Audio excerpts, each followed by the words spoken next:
Welcome back, guys. We're playing Dream Daddy again. Yeah. I don't know what to tell you.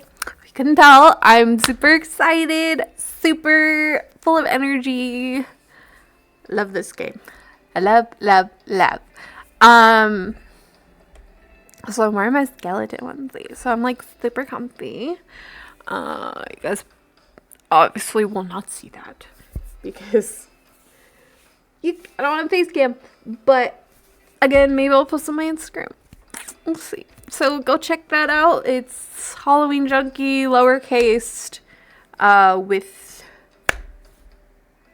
whatever the little thing is. Not a dash, but like the thing that's lower. I don't know. Yeah. Also, this is the second day in a row that I'm filming because I'm just that excited, I guess. Yeah. Okay, let's go. We're in the hot topic like place. They won't say it's really hot topic, but it is definitely. Okay, let's go.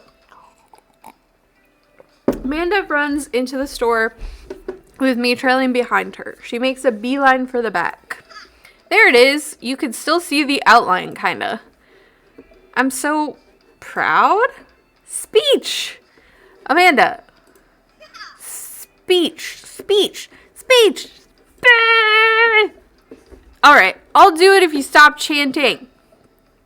Amanda stops immediately. I clear my throat. Thank you all for joining us here today to commemorate an historic moment that would forever shape history. On a day very much like today, some 5 years ago, our very own Amanda Ann Gay had too much blue raspberry slushy on an outing to the mall. After begging her father to take her to Dead Goth and Beyond to buy rainbow suspenders, she proceeded to throw up all over a display of My Chemical Romance merchandise.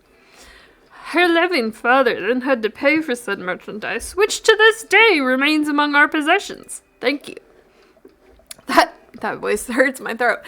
Amanda is moved. She begins clapping, slow at first, then faster and more vigorously. Several of their patrons turn their head. One of them also starts clapping. I bow my head. Oh, hey, chain wallets.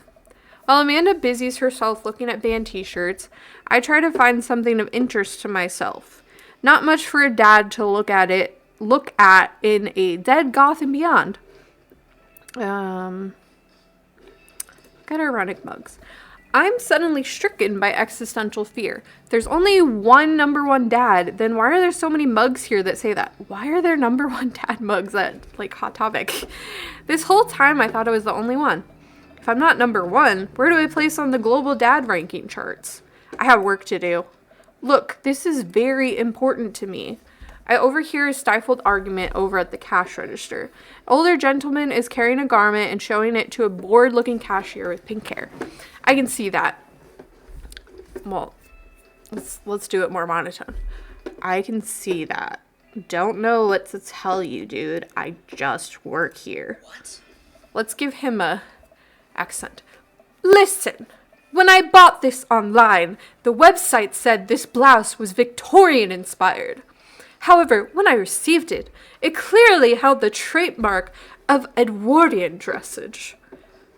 Do you want a coupon? I can give you a coupon. Will you leave if I give you a coupon? Is there a manager present? People have to know what they're buying. I am the manager. I see. Well, it would seem that I have outstayed my welcome. Good day, shopkeep. Your superiors will receive a strongly worded letter by post. Whatever, dude. The man whirls around and storms out, his literal coattails trailing behind him. I can't tell if they are Victorian-inspired or Edwardian in nature. Amanda trots up to me with a t-shirt in her hand. Oh boy, here it comes. Hey, Dadtron 5000. Yes, I'll buy it for you. Wow, that was easy. Thanks. At least it's only one this time. Amanda plops the shirt onto the counter and grins at the cashier. I love your hair. The cashier says nothing and rings Amanda up, radiating hatred. I hand her a 20. Freaking rude. So is that guy's deal. That cashier rolls her eyes so hard I'm worried she'll pull something. That's Damien. He's in here all the time. He's obsessed with Victorian fashion or whatever.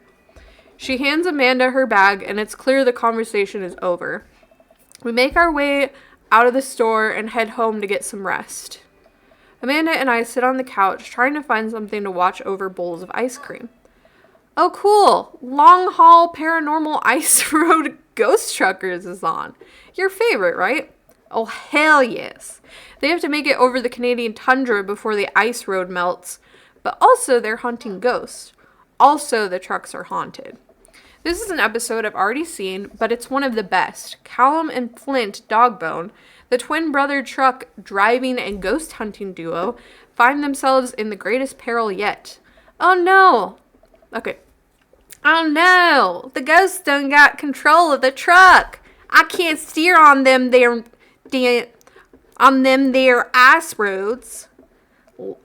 Let me use this EVP meter to try and communicate with the spirits. Flint, we're about to die! Ah, almost got it. If you listen carefully, it sounds like it's saying, you're gonna die. That's because we are about to die, you! This is art. The episode ends and Amanda excuses herself to go and start arguments on the internet. I stay up a little longer, curious about the exploits of Callum and Flint Dogbone after their disastrous ice road accident. Afterward, I crawl into bed and get a good night's sleep. Be generous and kind to everyone. You know, I try. Z's. Morning, sleepyhead. 5 more minutes. You have never ever let me have 5 more minutes, so get up. Fine. We have cereal for breakfast and spend the morning putting together furniture. Amanda is much better at interpreting the tiny manuals. We're able to put together a few shelves and one desk, but I'm pretty sure it was supposed to be a bookcase. So, you excited for the cookout today? Oh, that's today? Cool. If there's food, I'm excited. I'm all over those terrible store-bought sugar cookies that everyone brings to parties. Yeah, those are bad. Which means there are more for me. Don't you want to meet some of the people in the neighborhood? I'll probably end up standing uncomfortably in the corner with a plate of food and hope that nobody talks to me. Same, or play with the dog. Dad, you're a beautiful work in progress. We will get that butterfly to emerge from the cocoon. The social butterfly. Well, we better start getting ready. We definitely don't want to be late. What? No. We have to be fashionably late. Who shows up to a cookout on time? You know what? We're going early, just because you said that. I head out the door and Amanda reluctantly follows. We walk across the street to Joseph's house with a store-bought veggie plate. I'm a terrible cook if it doesn't involve a grill.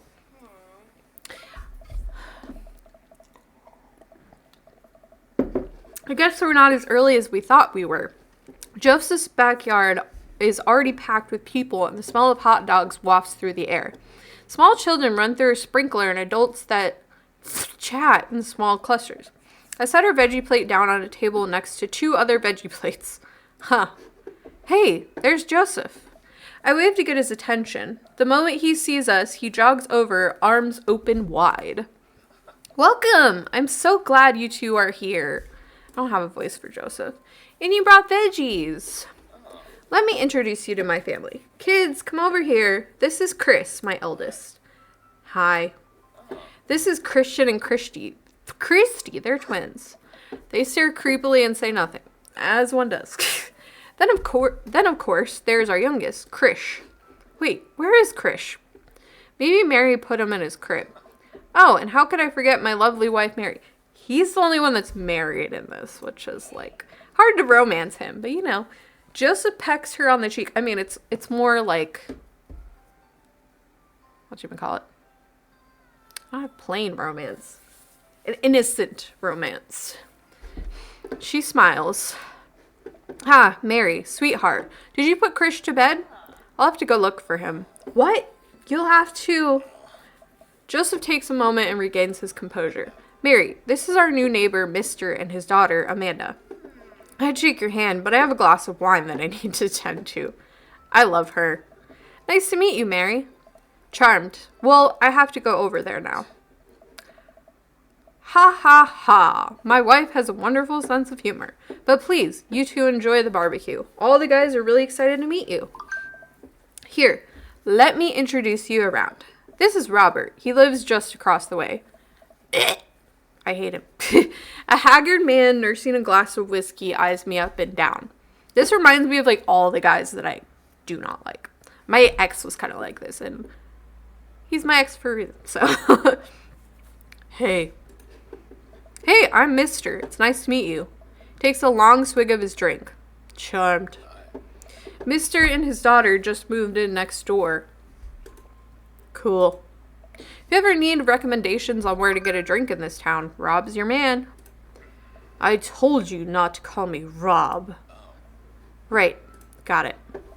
Robert ambles away without saying goodbye. He's not really a people person. Wow, I think I've actually met everybody else. Great. I bet you're excited to get to know everyone better. Hope you both enjoy yourselves. Amanda and I mill around and try some of the food spread out on the table. I pick at some deviled eggs. Amanda grabs a small paper plate and immediately begins piling it with baked goods. Ugh. I don't want to have to make friends. Come on, Dad. Who are you going to party with when I go off to school? But I don't want to have to do pleasantries. Dad. Ugh, they're going to talk about weather. Go. Do it. Make a friend. How could I possibly abandon my only child at a social function? That's bad parenting. This plate of cookies is my new dad. Bye. Amanda shoves me into the center of the yard. Well, here goes nothing. I look around the party and I'm surprised to see some familiar faces. Isn't that the barista from the Coffee Spoon? What a cool guy. And mysterious. Didn't that guy throw a frisbee at my head? Isn't that the guy who was throwing a fit in Dead Gotham Beyond? Isn't that Amanda's teacher? Hey! You knock it off. Little kitty. Hey, I know Craig. But wait a second. All of these people live in our cul-de-sac? That can't be right. I'd better investigate. Who do we talk to? Ooh, I think Matt, Hugo, and Craig. No! No! Let's subjective. What are you doing? Stop moving like that! I don't know why I keep making that noise. Okay. Matt and Hugo seem to be embroiled in intense discussion. Craig looks on, smiling politely. I walk over to say hello. Well, I don't think it's fair to try and compare two art movements like that. Periods in art only exist because they're a unique byproduct of the social and political climate of a time and place. And to try to make something like, say, the Rococo period and compare it to the postmodernism in America, you're completely disregarding the context in which a work of art is created. Matt and Hugo seem to be so busy talking that they don't notice me. Craig leads in. Dude, I have no idea what's happening. Why does he talk like that? Why do I think he talks like that? Okay. Well, it's subjective. Now we're going to listen to Matt and Hugo. That kind of comparison just eliminates the reason art movements are so important in the first place. You're not wrong, but I think there's no harm comparing one work of art to another. You could definitely say one painting is better than another if you're evaluating technical skill from a purely formalist standpoint. If I showed you a Matisse and then something by the Dutch masters, which one would you say shows more technical prowess? I am so lost right now. I shoot a worried glance over to Craig, who returns it. Well, sure, you could say that the Dutch masters were technically more skilled, but I would argue that while the Dutch masters were better painters, Matisse had better paintings overall. Well, that's pretty subjective. How do you mean? Well, that painting of the guy with the apple in front of his face is pretty nice. Matisse rocks. That's a Magritte. Oh, right. art. Sorry. You're fine, dude. We were just discussing the importance of context when talking about artwork. Listen, all I asked was if you liked Van Gogh or Picasso better. Hugo throws up his hands in frustration. But they represent two completely different art movements. How could I possibly choose between the thick, creamy impasto of post-impressionism and the abstractionist beauty of cubism? Man, that's all way above my head. Me too. Haha, it's all good, man. The cool thing about art is that we all perceive it differently. Single piece could have a totally different effect on each person that looks at it, and that's awesome. Just 1 minute about that. Hugo, please. Sorry. I get really fired up about art stuff.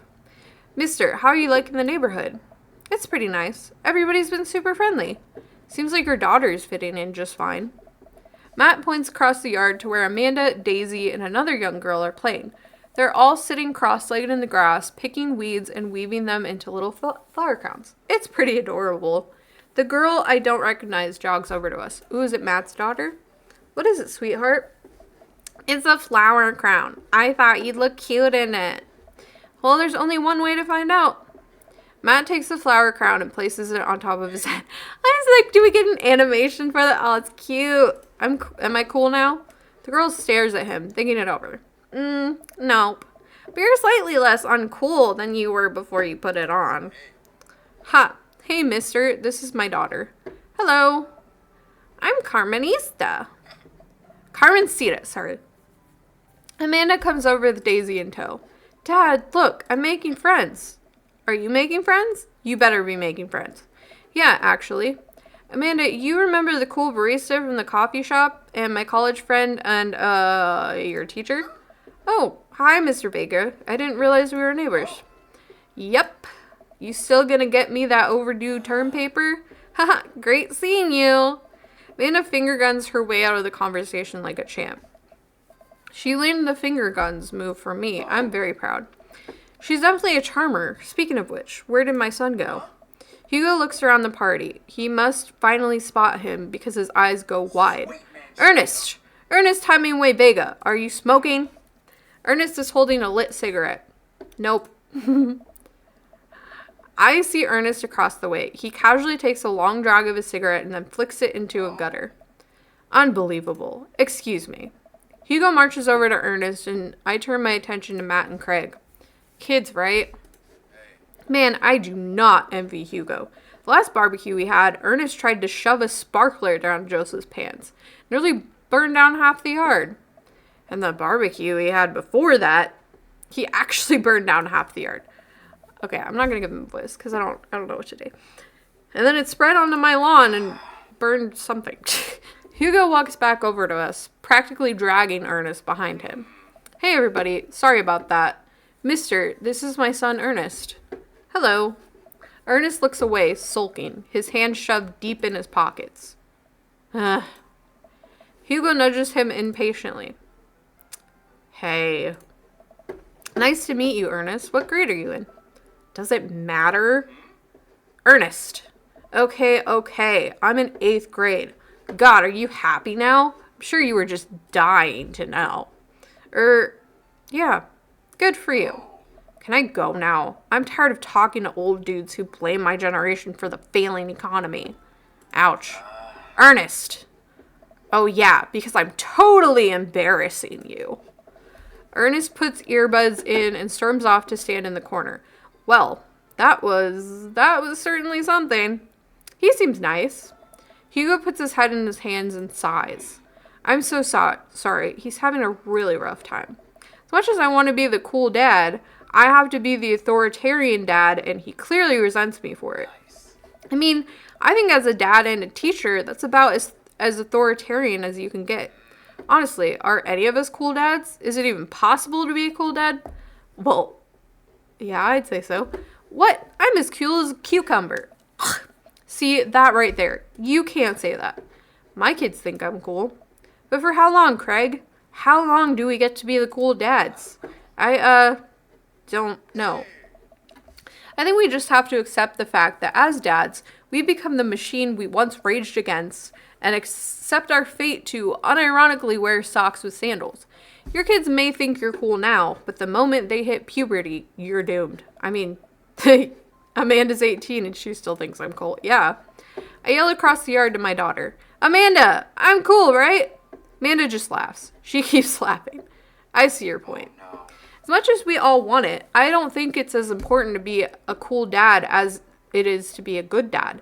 We can't all be best friends with our kids. It just doesn't work. I mean, look at me and Ernest. Our job as parents is to make sure our kids turn out okay. Yeah, you're right. But it'd be nice to have it both ways. Hearing these guys talk about this makes me think of my relationship with Amanda. We get along so well, but there might come a time when it won't be like that. Is college when that happens? Don't let us eat up your time, mister. Go meet some of the other people around the neighborhood. Oh, frick you! I don't want to talk to you. Okay. A little later. I'm just gonna do burger time. I don't care about the other dads right now. And without further ado, let's work some magic. Joseph closes his eyes, takes a deep breath, and gets to work.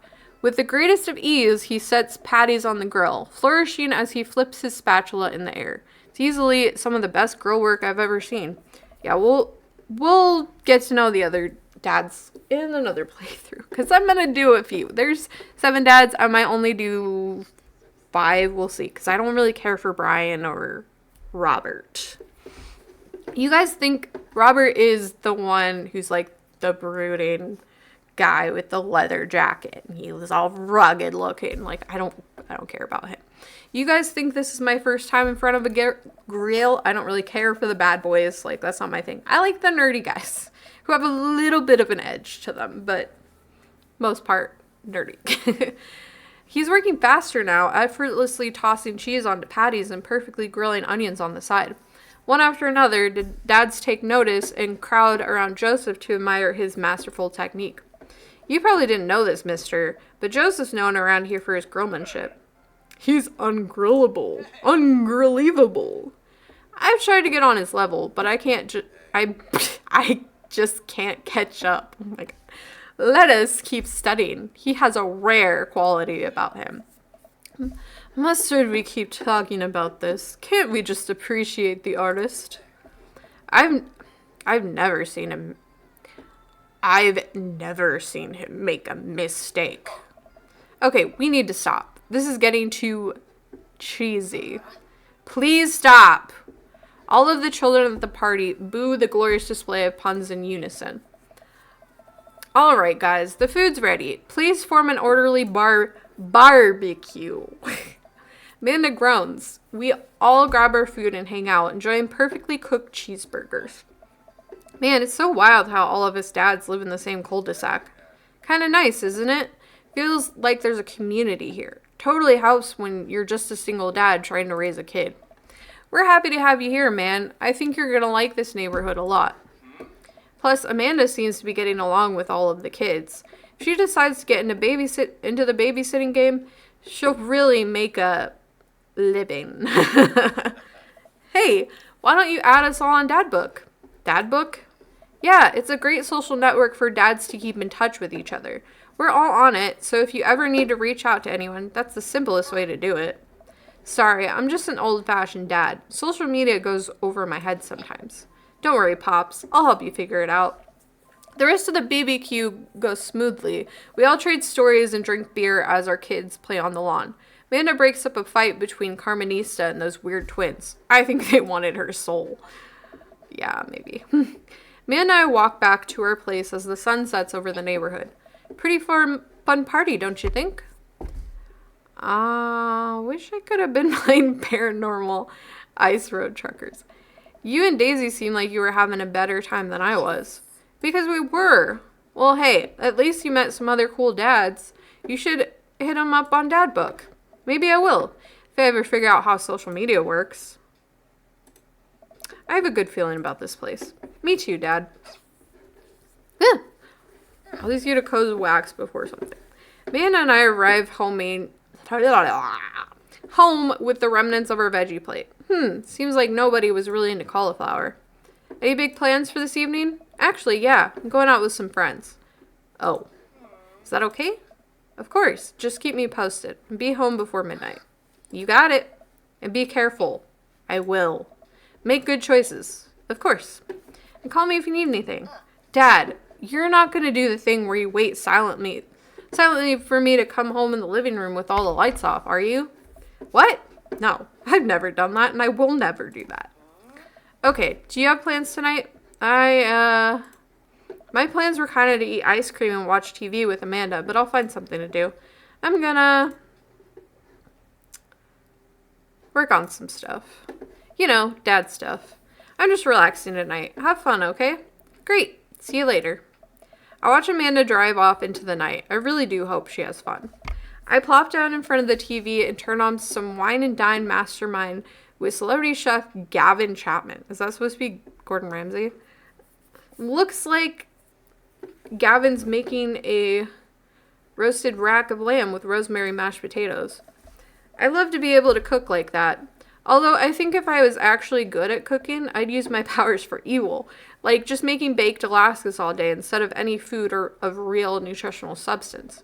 Man, Gavin Chapman just caught that thing on fire, but he meant to do it. What a professional.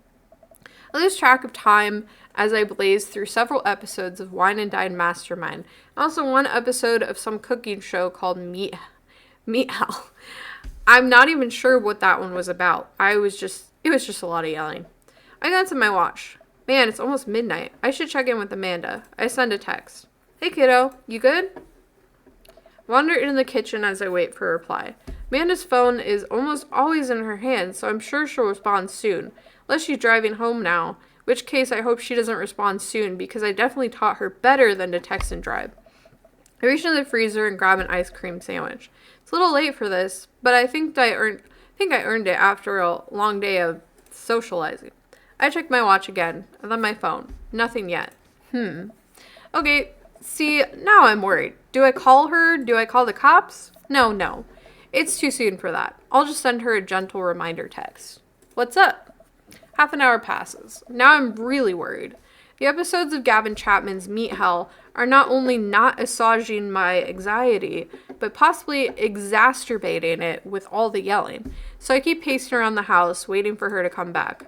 Why didn't I find out where she was going? Who was she even with? Why don't I know any of her friends' phone numbers? Why don't I even know any of her friends' full names? Who is Emma P? I decide to send her another text. Amanda, please text me and let me know you're okay. I can't help but think of all the awful things that could have happened to her. Oh, thank God. It's her. Amanda opens the door and shuffles in. Finally, she's back home. I'm glad she's okay. Sup? Sweetie, thank God you're safe. Yep. But now that I know she's okay, I'm really mad. Why didn't you answer my text? Amanda pulls her phone out of her pocket. Oh, whoops. Guess I didn't see those. She starts to walk to her room. Amanda Ann. Whoa, we're pulling out the middle name now? Amanda, you came home an hour and a half after your curfew, and you didn't respond to any of my texts. You really freaked me out. I was about to call the cops. Dad, you're seriously overreacting. You're not going to be like this when I go off to school, are you? I have a right to be concerned. You're my only daughter. Well, I can't give you a play-by-play of everything I do all the time. I'm 18. You shouldn't even be giving me a curfew in the first place. Dude, you're still in school. Like, chill. You're still under his roof. So, like, he can give you a curfew if he wants to. And you're still a teenager, so chill. Chill the frick out, man. I sit down on the couch and put my head in my hands. I feel very tired all of a sudden. You really scared me. Just, please don't do that again. All right. I'm going to go to bed now. Amanda closes the door to her room and I head to mine. Jeez. As I'm falling asleep, one thing she said keeps echoing in my mind. You're not going to be like this when I go off to school, are you? I definitely didn't sleep well last night. I brew some strong coffee and make some scrambled eggs for Amanda as a peace offering. Oh! Ow! Frick! I just popped a sit and it really hurt. I like the little, like, bulbs that come out, though. It's fun to look at them. She eventually wanders into the kitchen. Hey, I thought about what you said last night.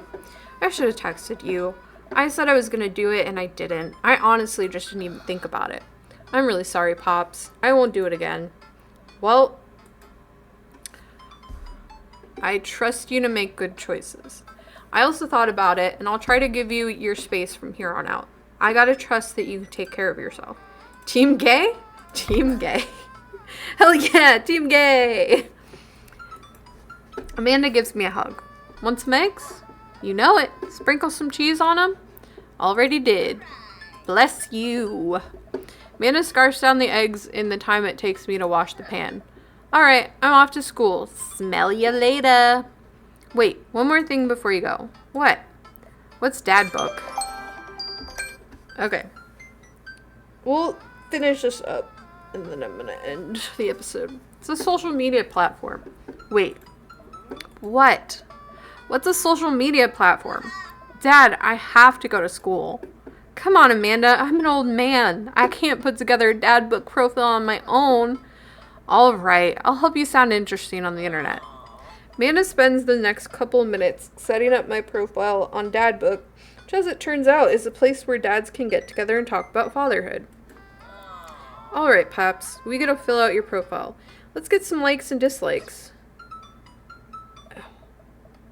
Okay, I'm gonna save.